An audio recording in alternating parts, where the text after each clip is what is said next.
ಮೊದಲಿಗೆ ದರ್ಶನ್ ಸುದ್ದಿ. ದರ್ಶನ್ ಇಲ್ಲಿ ತನಕ A2 ಆಗಿದ್ರು, ಪವಿತ್ರ ಗೌಡ A1 ಆಗಿದ್ರು. ಇದೀಗ ಇನ್ನು ಮುಂದೆ ದರ್ಶನ್ A1 ಆಗ್ತಾರೆ.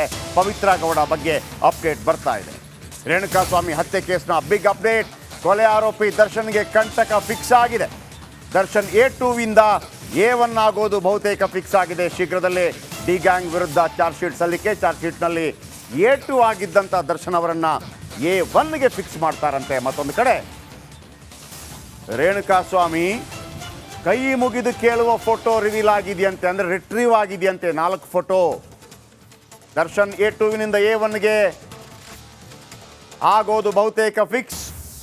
ಈ ಥರ ಆದರೆ ದರ್ಶನ್ ಬಹುಶಃ ಮಿನಿಮಮ್ 5 ವರ್ಷಗಳ ತನಕವಾದರೂ ಒಳಗಿರಬೇಕಾಗತ್ತೆ ಅನ್ನುವಂಥ ಮಾಹಿತಿಗಳನ್ನು ಕಾನೂನು ಪಂಡಿತರು ಹೇಳ್ತಾರೆ.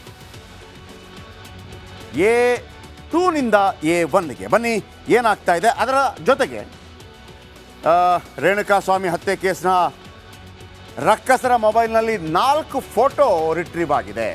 4 ಫೋಟೋ ರಿಟ್ರೀವ್ ಆಗಿದೆ. ಈ 4 ಫೋಟೋ ಯಾವುದಪ್ಪ ಅಂತಂದರೆ, ಈ ಮೊಬೈಲ್ 17 ಮೊಬೈಲ್ಗಳ ಪೈಕಿ 13 ಮೊಬೈಲ್ಗಳನ್ನು ಪತ್ತೆ ಹಚ್ಚಲಾಗಿತ್ತು, ರಿಟ್ರೀವ್ ಕಳಿಸಲಾಗಿತ್ತು. ಈಗ 4 ಫೋಟೋ ರಿಟ್ರೀವ್ ಆಗಿದೆ ಅಂತ. ಅದು ಕೂಡ ರೇಣುಕಾಸ್ವಾಮಿ ಆ ಕೊಲೆ ಆಯ್ತಲ್ಲ ಆ ಸಂದರ್ಭದ ರೇಣುಕಾಸ್ವಾಮಿ ಫೋಟೋಗಳು. ಅದರಲ್ಲಿ ಕೈ ಮುಗಿದು ಬೇಡಿಕೊಳ್ಳುವಂಥ ಒಂದು ಫೋಟೋ ಇದೆಯಂತೆ. ರೇಣುಕಾಸ್ವಾಮಿ ರಕ್ತಸಿಕ್ತವಾಗಿ ಬಿದ್ದಿರೋ ಫೋಟೋ ಇದೆ. ನಂಬರ್ 1. ಏನೆಲ್ಲ ಆಗ್ತಾ ಇದೆ? ರೇಣುಕಾಸ್ವಾಮಿ ರಕ್ತಸಿಕ್ತವಾಗಿ ಬಿದ್ದಿರುವ ಫೋಟೋ, ಡಿ ಗ್ಯಾಂಗ್ ಮೊಬೈಲ್ನಲ್ಲಿ ಬೆಚ್ಚಿ ಬೀಳಿಸುವ ಫೋಟೋ ಇದೆ. ರೇಣುಕಾಸ್ವಾಮಿ ರಕ್ತಸಿಕ್ತವಾಗಿ ಬಿದ್ದಿರುವ ಫೋಟೋ ಪತ್ತೆಯಾಗಿದೆ. ರೇಣುಕಾಸ್ವಾಮಿ ಫೋಟೋ ಸೆರೆ ಹಿಡಿದಿರುವ ಡಿ ಗ್ಯಾಂಗ್ ಇವ್ರೇನು ಮಾಡ್ತಾರೆ, ಇವ್ರಿಗೊಂದು ಭ್ರಮೆಯಲ್ಲಿದ್ದಾರೆ ಇವರು. ಯಾಕೆಂದರೆ ಸೂಪರ್ ಸ್ಟಾರ್ ನೋಡಿ, ಮುಖ್ಯಮಂತ್ರಿ ಆದಿಯಾಗಿ ಪೊಲೀಸರ ಆದಿಯಾಗಿ ಎಲ್ಲರೂ ಕೂಡ sir sir sir sir sir ಅಂತಿರ್ತಾರೆ. ಜಿಲ್ಲಾಧಿಕಾರಿ ಇರ್ಬೋದು, ತಹಶೀಲ್ದಾರ್ ಇರ್ಬೋದು, ದರ್ಶನ್ ದರ್ಶನ್ ದರ್ಶನ್. ಈ ಭ್ರಮೆಯ ಪೊರೆ ಏನಾಗಿದೆ, ನಾವು ಏನು ಮಾಡಿದರೂ ನಡೆಯುತ್ತೆ ಅಂತೇಳಿ. ನೀವು ಎಷ್ಟೇ ದೊಡ್ಡ ವ್ಯಕ್ತಿ ಆಗಿರ್ರಿ, ನೀವು ಒಬ್ಬನನ್ನು ಕೊಲೆ ಮಾಡುವ ಯಾವುದೇ ಹಕ್ಕು ನಿಮಗಿಲ್ಲ. ಒಬ್ಬೊಬ್ಬನ ಹೆಂಗೆ ಮಾತಾಡ್ತಾ ಅಂತ ನೋಡ್ರಿ, ಹಂಗೆ ಮಾಡಿದಕ್ಕೆ ಹಿಂಗೆ ಮಾಡಿದ್ರು ಹೊಡೆದ್ಬಿಟ್ರು, ಅರೆ ನಾಳೆ ಅದೇ ಶುರು ಮಾಡ್ಕೊಂಡ್ಬಿಡೋದೆಲ್ಲ ಕೂಡ. ಯಾವನು ನನಗೆ ಹೊಡೆದ ನಾನು ಬಂದು ಅವನು ಹೊಡಿತೀನಿ, ಯಾವನು ಕೊಲೆ ಮಾಡ್ದ ನಾನು ಹೋಗಿ ಅವನನ್ನು ಕೊಲೆ ಮಾಡಿದ್ದೀನಿ. ಮತ್ತು ಪೊಲೀಸ್ ಸ್ಟೇಷನ್ ಹಾಕಿರೋದು ಕಲೆಕಾಯಿ ತಿನ್ನಕ್ಕ. ಇವ್ರಿಗೇನು ಅಂತಂದರೆ ಇದನ್ನು ಮಾಡಬೇಕು, ಮಾಡಿದ ನಂತರ ಅದರ ಫೋಟೋ ತೆಗಿಬೇಕು, ಫೋಟೋ ತೆಗೆದ್ಬಿಟ್ಟು ಅಪ್ಲೋಡ್ ಮಾಡಬೇಕು. ನೋಡಿದ್ರಾ ಈ ಥರನ? ಈ ಹಿಂದೆ ಪೊರ್ಕಿ ಗ್ಯಾಂಗ್ಗಳು, ರೌಡಿ ಗ್ಯಾಂಗ್ಗಳು ಮಾಡ್ತಾ ಇತ್ತಲ್ಲ, ರೌಡಿಸಮ್ ಇತ್ತಲ್ಲ. ಈ ಅಭಿಮಾನಿ ಸಂಘ ಕಟ್ಕೊಂಡು ರೌಡಿಗಳೆಲ್ಲ ಈ ಥರ ಮಾಡ್ಕೊಂಡ್ಬಿಟ್ರೆ ಮೊನ್ನೆ ಪೊಲೀಸರು ಪತ್ತೆ ಹಚ್ಚಿದ್ರಲ್ಲ. ಏನು ದರ್ಶನ್ ಅವರ ಹೆಸರು ಹೇಳ್ಕೊಂಡು ಆ ಆ್ಯಂಟಿ ಸೋಷಿಯಲ್ ಎಲಿಮೆಂಟ್ಸ್ ಎಲ್ಲ ಬೇಕಾದ್ ಮಾಡೋದಾ? ನಾಳೆ ಒಬ್ಬ ಪ್ರಭಾವಶಾಲಿ ನಾಯಕ ಇರ್ತಾನೆ, ಅವನ ಅಭಿಮಾನಿ ಆಗೋದು ದಾವೂದ್ ಇಬ್ರಾಹಿಂ, ಏನು ಬೇಕಿದ್ರು ಮಾಡ್ಬೋದಾ? ಒಂದು ಕಾನೂನು ಸುವ್ಯವಸ್ಥೆ ಅಂತ ಇರುತ್ತೆ ಇಲ್ಲಿ. ಆಮೇಲೆ ಒಬ್ಬ ಜನಪ್ರಿಯ ಆಗಿರುವಂತಾತ ಹೇಗಿರಬೇಕು ಅನ್ನೋದನ್ನು ನಾವು ನೋಡಿ ಕಲಿಯೋದಕ್ಕೆ ಸಾಕಷ್ಟು ಮಂದಿ ಇದ್ದಾರೆ. ನಾನು ಅವತ್ತಿದ್ದ ಒಂದು ಮಾತನ್ನು ಹೇಳ್ತಾ ಇದ್ದೆ. ಅಮರ್ ಶಿಲ್ಪಿ ಜಕಣಾಚಾರ್ಯ ಅನ್ನುವಂಥ ಸಿನಿಮಾ, ಪಂತುಲು ಡೈರೆಕ್ಟರ್ ಪ್ರೊಡ್ಯೂಸರ್. ಅಮರ ಶಿಲ್ಪಿ Jakanachari Kannada cinema, very first ಟೈಮ್ನ ಕನ್ನಡದ ಕಲರ್ ಸಿನಿಮಾ. ಯಾರು hero? Doctor Rajkumar day 1 makeup ಹಾಕ್ಕೊಂಡು ಶೂಟಿಂಗ್ಗೆ ರೆಡಿ ಆಗಿರ್ತಾರೆ. ಅಮರ ಶಿಲ್ಪಿ ಜಕಣಾಚಾರಿ ಕನ್ನಡದ ಫಸ್ಟ್ ಕಲರ್ ಪಿಕ್ಚರ್. ಮೇಕಪ್ ಹಾಕಿ ಶೂಟಿಂಗ್ಗೆ ರೆಡಿ ಆಗಿದ್ದಾರೆ. ಶೂಟಿಂಗ್ ಆಗ್ತಾ ಇದೆ. ಮತ್ತೊಂದು ಕಡೆ ಹೀರೋ ಚೇಂಜ್. ರಾಜ್ಕುಮಾರೇ ಹೀರೋ ಅಲ್ಲ, ಹೀರೋ ಚೇಂಜ್ ಆಗಿದ್ದಾರೆ. ಹೀರೋ ಕಲ್ಯಾಣ್ ಕುಮಾರ್. ರಾಜ್ಕುಮಾರ್ಗೆ ಗೊತ್ತೇ ಇಲ್ಲ. ರಾಜ್ಕುಮಾರ್ ಬಂದು ಕೇಳಿದ್ರೆ ಉತ್ತರ ಇಲ್ಲ. ನೀನು ಇಲ್ಲಪ್ಪ ಹೀರೋ. ಏನು ಮಾಡಬೇಕು ರಾಜ್ಕುಮಾರ್? ಯಾರಿಗೂ ಕಂಪ್ಲೇಂಟ್ ಮಾಡಿಲ್ಲ, ಯಾರಿಗೂ ಹೊಡೆಯೋಕೆ ಹೋಗಲಿಲ್ಲ. ಮೇಕಪ್ ತೆಗೆದ್ರು, ಅಳ್ತಾ ಬಂದರು. ಚಂದ್ರು ಅವರು ಹೇಳಿದಂಥ ಕಥೆಯನ್ನು, ಮುಖ್ಯಮಂತ್ರಿ ಚಂದ್ರು ಅವರು ಹೇಳಿದ ಕಥೆಯನ್ನು ಮತ್ತೊಮ್ಮೆ ಹೇಳ್ತಾ ಇದ್ದೀನಿ, ನಾನು ಕೂಡ ಕೇಳಿದ್ದೀನಿ. ಅಂತ ರಾಜ್ಕುಮಾರ್ ಎಲ್ಲಿ ತನಕ ಹೋದರು? ಏನು ಆ ಟೈಮಲ್ಲಿ ನನಗೆ ಹಂಗೆ ಮಾಡಿದ್ರು, ಹಿಂಗೆ ಮಾಡ್ತೀನಿ ಹೋಗಲಿಲ್ಲ. ದೇವರಾದರು ಡಾಕ್ಟರ್ ರಾಜ್ಕುಮಾರ್. ಇವತ್ತು ಅವರ ಮಕ್ಕಳಿಗೆ ಕೂಡ ಗೌರವ ಸಿಗ್ತಾ ಇರೋದು ರಾಜ್ಕುಮಾರ್ ಅವರ ಪ್ರಭಾವದಿಂದಾಗಿ. ಇವರು ಮಾಡ್ತಿರೋದೇನು, ಜನಗಳು ಇಷ್ಟೆಲ್ಲ ನಿಮ್ಮನ್ನು ಪ್ರೀತಿಸ್ತಾ ಇರುವಾಗ ಅದೇ ಜನಗಳನ್ನು ಕರೆದು ಏನು ಕಸಾಯಿಖಾನೆ ಮಾಡ್ತಾ ಇದ್ದೀರಾ?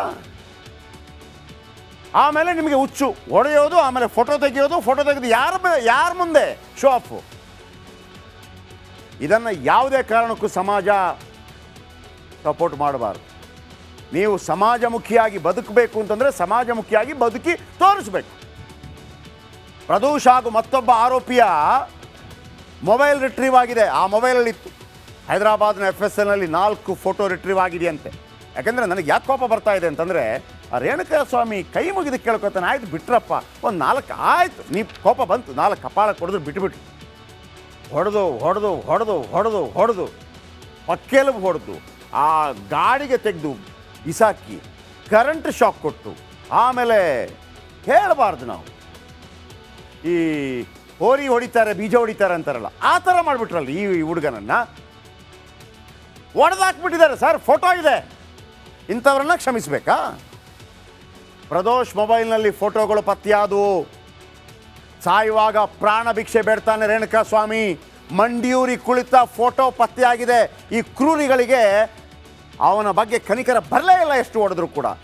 ಐ ಥಿಂಕ್ ಇದು ಕೇವಲ ಎಣ್ಣೆ ಏಟಲ್ಲ, ಡ್ರಗ್ಸ್ ಏಟು ಕೂಡ ಇದ್ದೇ ಇರುತ್ತೆ. ರಕ್ತದ ಮಡುವಿನಲ್ಲಿ ಬಿದ್ದಿರುವ ರೇಣುಕಾ ಸ್ವಾಮಿ ಫೋಟೋ ಪತ್ತೆಯಾಗಿದೆ.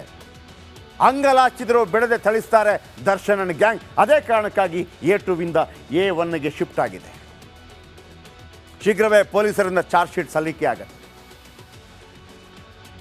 ಮತ್ತೊಮ್ಮೆ ಹೇಳ್ತಾ ಇದ್ದೀನಿ, ಪೊಲೀಸರು ಅಥವಾ ನ್ಯಾಯಾಲಯ ಒಬ್ಬ ತಪ್ಪು ಮಾಡಿದರೆ ನ್ಯಾಯಾಂಗ ಬಂಧನಕ್ಕೆ ಕೊಡುತ್ತೆ. 5 ದಿವಸ, 6 ದಿವಸ, 7 ದಿವಸ, 8 ದಿವಸ, 9 ದಿವಸ, 10 ದಿವಸ, 11 ದಿವಸ, 12 ದಿವಸ, 13, 14 ಕೊಡೋದು ಭಾಳ ಅಪರೂಪ. ದರ್ಶನನ್ನು ಎಷ್ಟು ಬಾರಿ ಕೊಟ್ಟರು? 4 ಬಾರಿ, 14 ದಿವಸ. ನಿಮ್ಗೆ ಅರ್ಥ ಆಯ್ತಾ ಕೇಸ್ ಎಷ್ಟು ಸ್ಟ್ರಾಂಗ್ ಆಗ್ತಾ ಇದೆ ಅಂತೇಳಿ? ಅದು ಸಿನಿಮಾ ಅಲ್ಲ. ಡೈರೆಕ್ಟ್ರು ಕೊನೆ ಗಳಿಗೆಯಲ್ಲಿ ಸತ್ತು ಬಿದ್ದಿರುವ ಆತನನ್ನು ಕೂಡ ಬದುಕಿಸೋದು ಹಂಗಾಗಲ್ಲ. ಓಕೆ, ಇನ್ನು ಜೈಲು ಹಾಕಿ ದರ್ಶನ್ಗೆ ಕೊಲೆ ಕೇಸ್ನಲ್ಲಿ ಬಡ್ತಿ ಸಿಕ್ಕಾಗಿದೆ. A2 ಆರೋಪಿಯಿಂದ A1 ಆರೋಪಿಯಾಗಿ ಬಡ್ತಿಯಾಗಿದೆಯಂತೆ. Charge sheet ಸಲ್ಲಿಕೆಯಲ್ಲಿ A1 ಆರೋಪಿ ಆಗ್ತಾರೆ ಅನ್ನುವಂಥ ಮಾತುಗಳು ಕೇಳಿ ಬರ್ತಾ ಇದೆ. ಕೊಲೆ ಕೇಸಿನ ತನಿಖೆ ವೇಳೆ ದರ್ಶನ್ A2 ಆರೋಪಿಯಾಗಿದ್ದರು, ಪವಿತ್ರ ಗೌಡ A1 ಆಗಿದ್ದರು. ಇದೀಗ ದರ್ಶನ್ನೇ ಇದಕ್ಕೆ ಮೂಲ ಕಾರಣ ಅನ್ನುವಂಥ ರೀತಿಯಲ್ಲಿ ಮಾಹಿತಿಗಳು ಲಭ್ಯವಾಗ್ತಾ ಇದೆ. ಚಾರ್ಜ್ ಶೀಟ್ ಸಲ್ಲಿಕೆ ವೇಳೆ A2ನಿಂದ A1ಗೆ ಬಡ್ತಿ, ಇದರ ಜೊತೆಗೆ 17 ಮಂದಿ ಏನಿದ್ದಾರೆ ಬೇರೆ ಬೇರೆ ಕಡೆ ಕೆಲವು ಬಡ್ತಿಗಳು ಆಗಬಹುದು, ಮೇಲೆ ಕೆಳಗೆ ಆಗಬಹುದು. ಏನು A1 ಆರೋಪಿ ಅಂದರೆ ಈ ಕೊಲೆಗೆ ಸೂತ್ರಧಾರ ಅಂತ ಅರ್ಥ. ಇಲ್ಲಿ ತನಕ ಪವಿತ್ರ ಗೌಡ ಸೂತ್ರಧಾರ ಅಂತಿತ್ತು, ಅದು ಈಗ ಹೋಗುತ್ತೆ. ದರ್ಶನ್ ಇದೀಗ ಸೂತ್ರಧಾರ A1. ಓಕೆ, ಮುಂದಿನ ಸುದ್ದಿ.